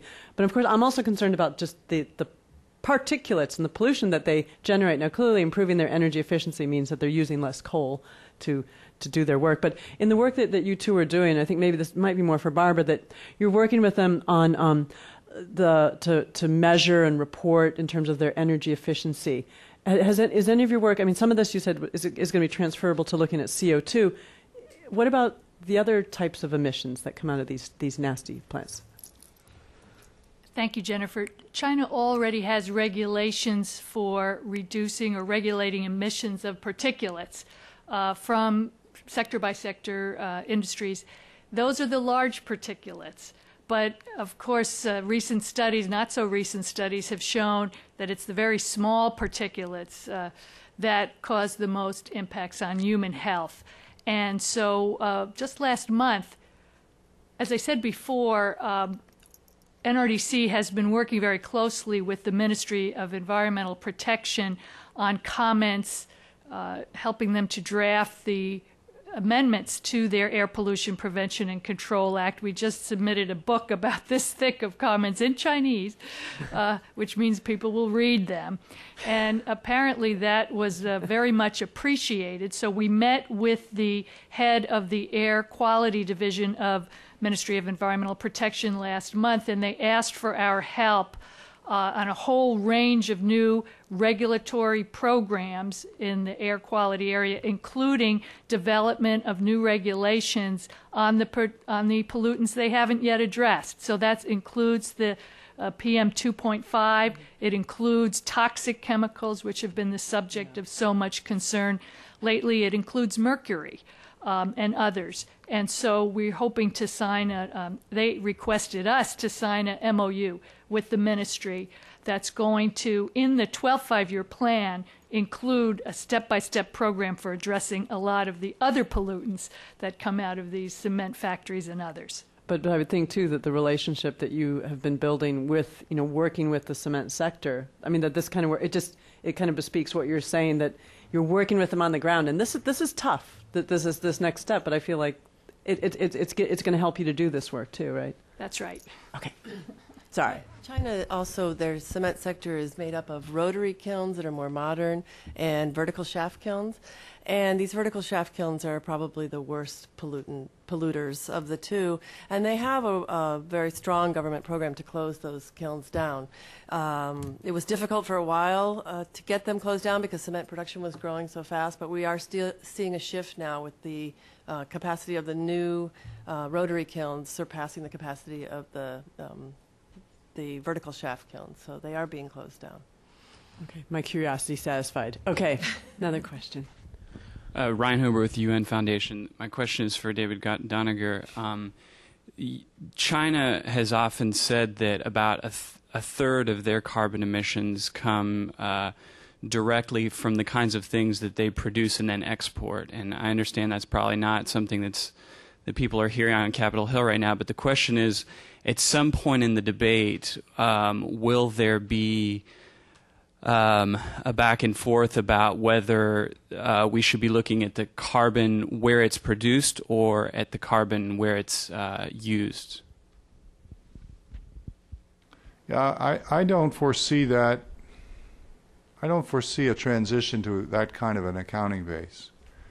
These are nation states that are negotiating with one another. You take things like that into account, I suppose, when you decide what's appropriate for one country to be doing and versus another. I mean, anyone would know that that China wouldn't have such a large industrial base and the emissions from that industrial base if it weren't for an export-oriented strategy. But of course, trade is a two-way street in the sense that both sides benefit from the trade. So the producing country receives income, I don't have to restate the mutual benefits basis of trade. So I don't think that it's going to be it's going to catch on, the idea of a sort of consumption oriented accounting for the emissions. It's too complicated, for one thing, and so I see that as a factor that countries will argue for and take into account in saying, well, what we should be doing is this, because this is appropriate for our state of development and the structure of our economy, and if, for example, a Western consuming country were to push inflexibly to ignore the different structure of a developing country's economy, I think it just will hit a wall, and vice versa. Okay, Christina. Hi, I'm Christina Larson. I'm an editor at Foreign Policy Magazine. Two questions. The first is, I was in Beijing this summer and I met with some folks at Greenpeace who'd done a really wonderful report about the power sector. And one of the women suggested to me that if there's been an ongoing debate about the price of coal in China, and that if the price of coal was raised, she thought that would incentivize some of these larger power companies that also have investments in other sources of energy beyond coal, that it would incentivize them to expand their investments in, let's say, wind or hydro. And I wonder, what your reaction is to that.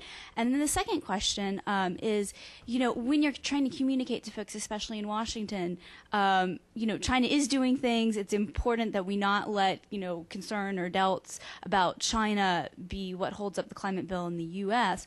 What are some of the most effective things that you have said that sort of you see light bulbs going off? Because there's so much information, so any ideas you had? Thanks. I can take a stab at that. With regards to your first question, I do agree that raising the price of coal would help to level the playing field for greater investment and reliance on renewable energy. Right now, the cost of coal does not reflect its true price. And by that I mean the cost to the environment, to public health, and so forth. So there was a good report, maybe that's the one you're referring to, called The True Cost of Coal, that was rather, I believe, showed that if you take all these additional costs into account, I think the true costs of coal reflect something like 7% of China's GDP, something along those lines. So yes, right now, renewable energy is a lot more expensive. The renewable energy law that China put into effect a couple of years ago does require that utilities buy renewable energy from wind and solar at a cost above market rates, because otherwise they wouldn't do it. But the fact of the matter is that is not being implemented as well as it should. So any attempt to equalize the price by reflecting the true cost of coal is going to help China achieve the goals, the very ambitious goals that it has for renewable energy. Now, and that's related to your second question, which what are some of the most effective arguments that we've seen in talking about China in Washington and on the Hill? And I actually just had a meeting yesterday with the staffing of one of the senators who said to me, what really is going to interest people in my state is the competitiveness argument that I referred to earlier, the fact that regardless of what targets China sets, it's investing nearly as much in renewable energy as the United States. It was number 2 last year. It's already the largest manufacturer of solar photovoltaic panels in the world, and it's slated to become the largest manufacturer of wind turbines this year. This is the Tom Friedman argument, the Sputnik argument, I believe Jennifer referred to earlier. That does strike a bell with people because we don't want to be left behind in this race. And so I think that's one area that we're going to be talking about more. But I would also make a little bit of a caveat to that, which is I don't think this is a Sputnik race where one country wins and the other loses. This is a race where the opening up of the Chinese domestic market for renewable energy is also a major opportunity for U.S. companies that are well positioned to take advantage of it and understand it. And one example I'd give, many of you may have heard of this, is that last month the Chinese government signed a memorandum of understanding with a U.S. solar company based in Arizona to build the world's largest solar power plant in northern China, Inner Mongolia. And this plant will be larger when built than the whole island of Manhattan and power enough energy to satisfy 3 million homes. So other example, Duke Energy, I know, has been in conversations with a utility in China to explore renewable energy, biofuel development, and so on. So this is an area where not only U.S. and China are going to benefit, but the whole planet benefits if the two countries work together. Okay. Here and then there. My name is Shoichi Do, visiting fellow at the Berkeley Institution. I originally came from Economic Research Institute for Northeast Asia, ARENA, in Japan, and I have been running energy and environment security projects over the years, and we have close connection with especially the northeastern part of China, and I've been working on this particular energy efficiency issues. And I have 3 questions. Actually, I have tons of questions, but I limit to 3 to Lynn and Barbara.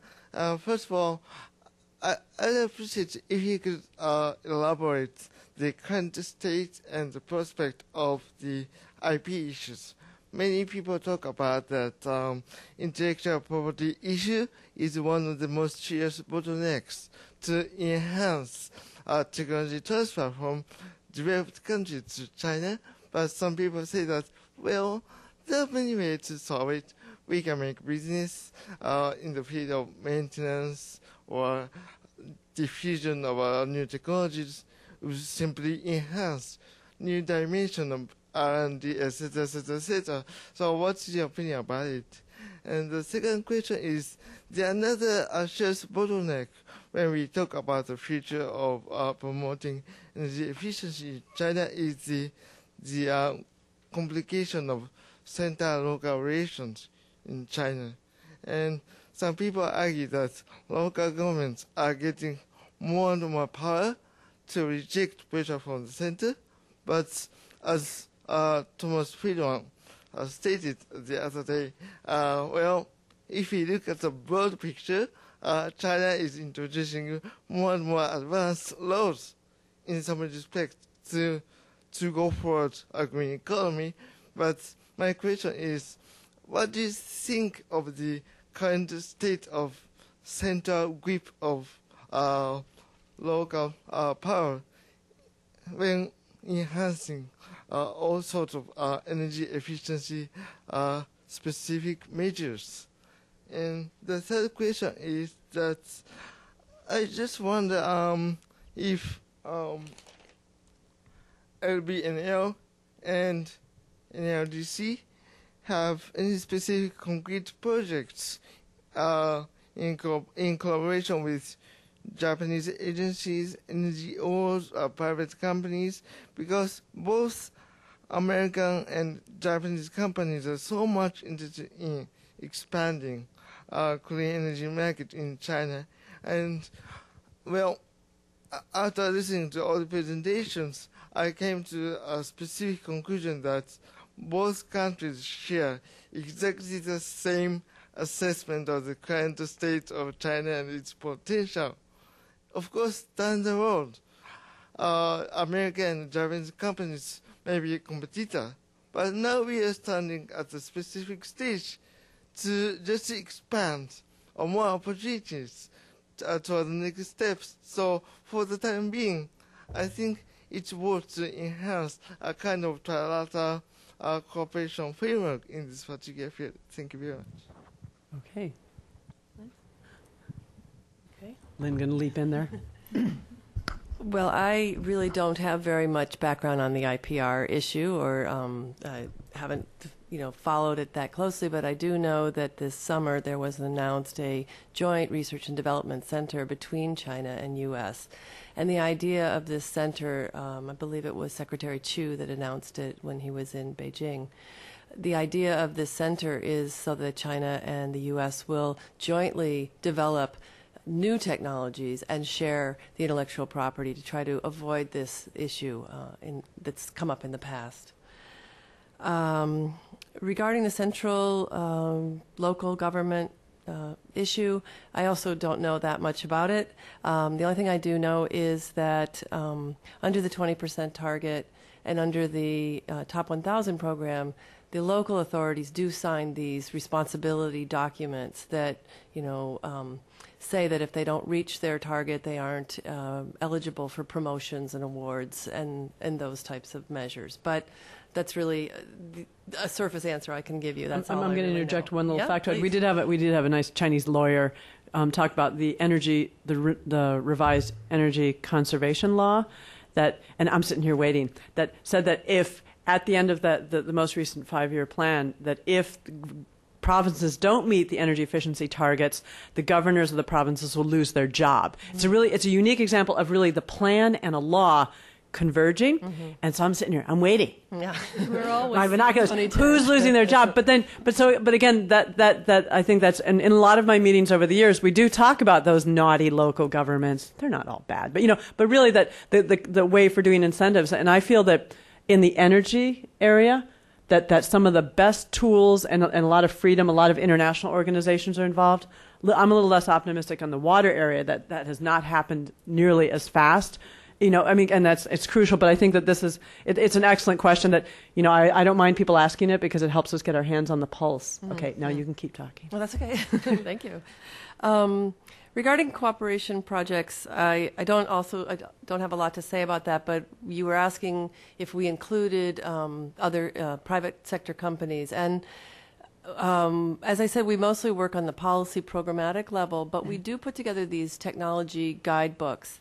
And those guidebooks point out specific technologies and give case studies and information about energy efficiency or mitigation technologies for different industries. And we try to be relatively kind of company neutral, but we will point out specific examples of installations anywhere around the world and what their savings and emissions reductions are. If I might add briefly to that, I would make a distinction between energy efficient technologies on the whole and renewable energy technologies, because as you, I'm sure, know, in the case of energy efficiency technologies, a lot of these products that are so much more efficient than what's being used today in China and other countries are not only on the shelves, but they're being manufactured in China. So it's more, for the most part, there are exceptions, it's more of a case of, again, removing the barriers and opening up the market so that people will be more willing to purchase these. And by doing so, I think you would also unleash greater innovation within China and elsewhere to continually update these products, as is very easy to do. So, but to follow on what Lynn said about the U.S.-China cooperation, I think in the case of vehicles, there is a tremendous need for breakthroughs on the battery technology, for example, to make advanced electric vehicles affordable and so forth. And this is an area where I think both countries can benefit. There was a high-level workshop in China just a week or two ago that we participated in that was very high level. It had the Minister of Science and Technology there, Wang Gan, who, as you know, is an electric vehicle expert. So I think you're going to see a lot of high-level support in both governments for working together on this joint breakthrough, and maybe there will be joint IPR. On the question of the central government, state government, provincial government interplay, I'd also mention that China just in July passed a new statistical law, which I believe Lynn referred to, but is going to impose fines and perhaps criminal penalties on local officials who are found to falsify data. And this is going to be a key element, and I do believe that it was designed specifically at this intersection that Jennifer mentioned of 2010 when it's going to be revealed which provinces are complying with the energy intensity target and which aren't. And as to your third question about cooperation with Japan, yes, I do think the time has come for greater cooperation on this. We often use the statistic that, and I think it's changing as China improves its energy efficiency, but not too long ago it was the case that China's energy intensity was something like 7 times higher than Japan. Japan is a world leader in energy efficiency. I know a lot of programs have come out from Japan who are working very hard on it. And I've been told, I mentioned the China-U.S. Energy Efficiency Alliance earlier as a way that we have developed to try to bring in private companies to this, and to coordinate efforts. We have a monthly TAG, Technical Advisory Group meeting, where different organizations who are working on energy efficiency in China get together, share information. And I've been told a number of times that we really should expand beyond China-U.S. to include other countries, and I'm happy to talk with you about that further. Oh, yeah, good. and 2 weeks ago, he asked the same question, but that's good. Again, repetition. I think I've got one more question. How about two? We'll do 1 and 2. Can you ask your question and then pass it to Steve, and then we'll get them answered right away. Okay. Sure. Andrew Isle from the International Finance Corporation. I'd like to ask a 2-part question to both Lynn Price and Barbara Finamore about the funding mechanisms for industrial energy efficiency and demand-side management in China. So, first of all, whether for the Top 1,000 program, whether there's government financing where the companies have to seek out private financing themselves, or there are other sources, and then for the DSM program, whether in Jiangsu there's some sort of a societal benefits charge that's assessed on retail customers or some other mechanism. And if I might also impose on Mr. Doniger to venture a guess at the time scale for when the Senate might vote on the cap and trade bill. Thank you. Your crystal ball down there. Okay, so we can, and then have Steve real quick. My question is what do you think is the important message or important messages for Chinese officials to hear about, to understand better U.S. concerns on leakage and competitiveness? Okay. Closing out strong here, folks.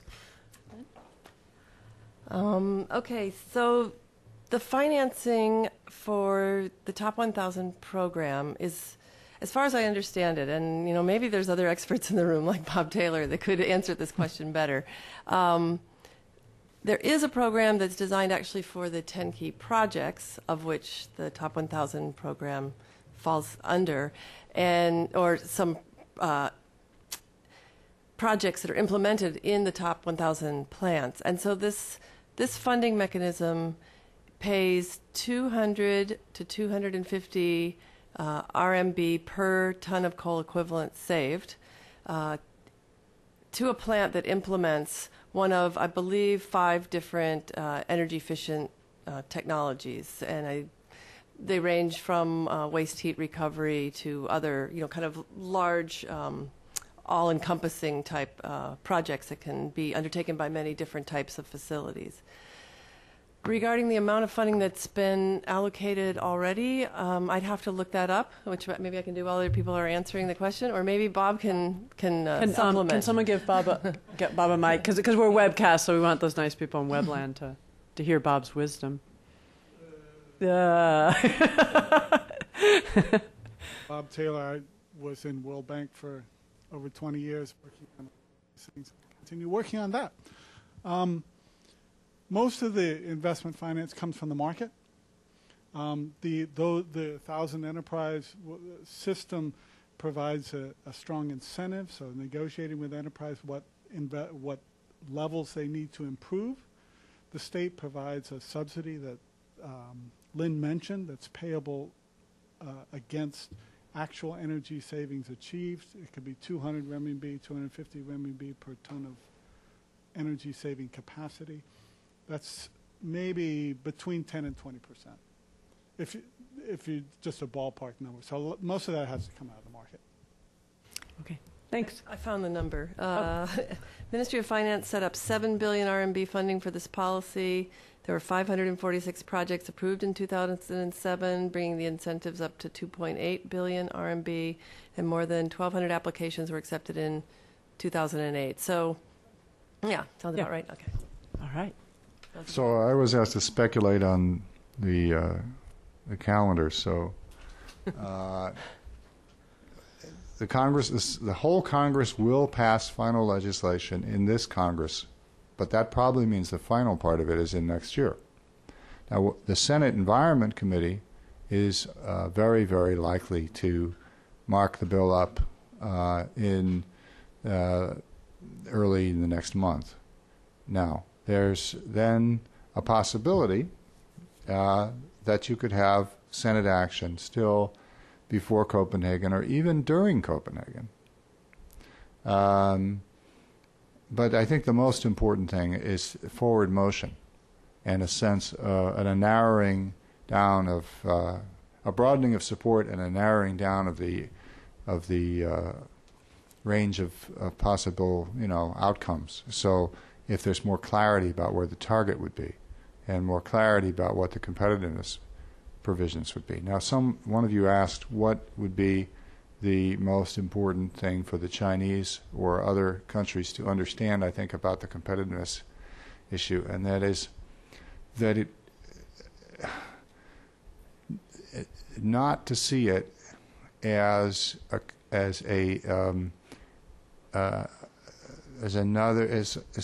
just another facet in the ordinary or in the normal what's the word I want, the basic trade tensions that are playing out, which I don't know that much about, but I do think that there is a discrete issue here that the members of Congress are looking for a way to address the carbon price differential that will exist at a time when countries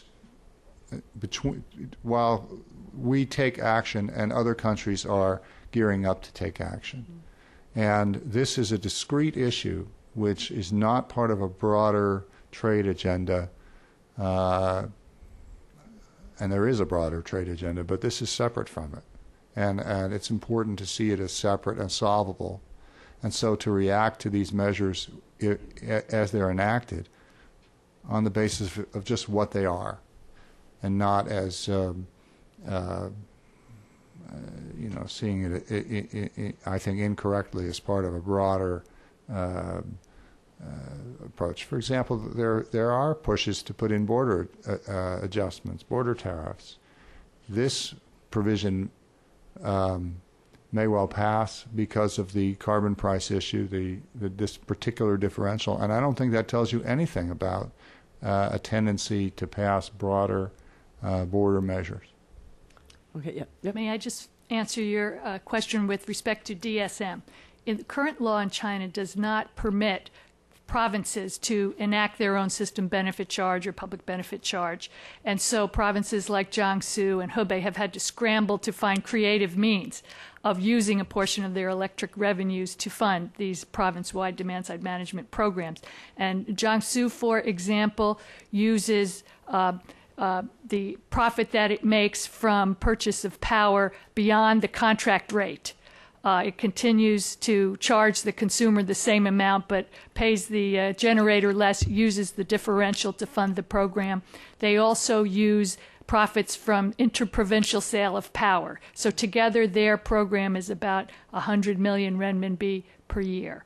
That could go much higher if they could enact a system benefit charge. Hebei province, as a different example, uses a portion of an existing surcharge. I believe it's their capital construction surcharge, to come up with an amount similar to that in Jiangsu for their program.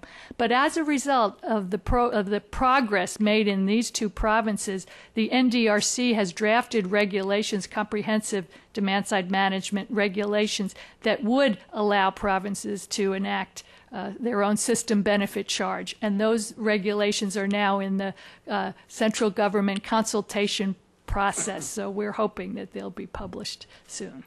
I add one thing as also a part of my closure here. I'm really happy that this fall, starting October 1st, Vermont Law School has brought the China Environment Forum on board of their USAID grant. You know, they have this broad, they've been doing environmental governance work, and this, with this extension of their grant, one area of the governance is looking at, climate, energy issues. So I will be subjecting all of you to many more meetings to dig deeper. I mean, in today's talk, we were just, in some ways, still very much on the surface, and I do want to dig, like your question about digging into the finance issue, the talk about renewable energy, the bottlenecks. So we'll be digging deeper. So of course I want to thank USAID, Vermont Law School. I have my other USAID grant through Western Kentucky University on environmental health, and those of you that also letting more people remind people, we did send out a call for proposals through Vermont Law School, but this time with the Department of State grant. We're going to get to do environmental justice work, which also will have a component of climate in it as well. So you can go to our website. We're looking for those. And last but not least, which links to your little Japan question there, the Japan Foundation gave us money to try to bring Japanese, U.S., and Chinese together around water pollution issues in Lake Tai. So I'll be kind of trying to, get those business sector folks to kind of schmoozeroonie as well.